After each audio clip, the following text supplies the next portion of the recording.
What is Waterlily and how does it work?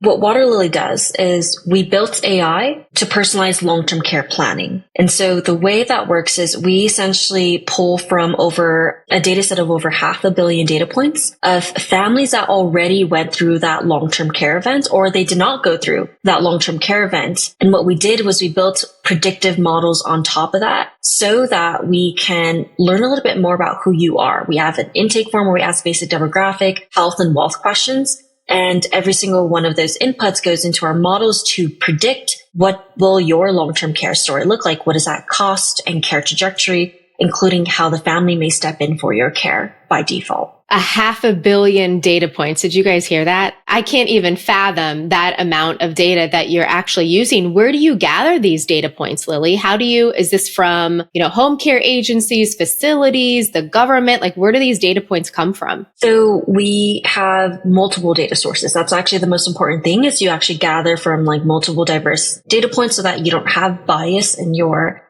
population if possible. And so we have both public and private access to government institutional data as well as academic institutional data as well. So a lot of the renowned studies or private data sets, we've essentially done a ton of research and gathered those. Initially, and of course, we're considering data partnerships as well to further strengthen that data set with existing, players in the industry. So you're using data points of people who have been through extended care and people who have not. And you're looking at to see, okay, what are the differences and how do we analyze that and be able to use that to predict future extended care for other people, correct? That is exactly correct, where we try to understand who you are so that we can map you to families that look like you or individuals that look like you and what was their trajectory.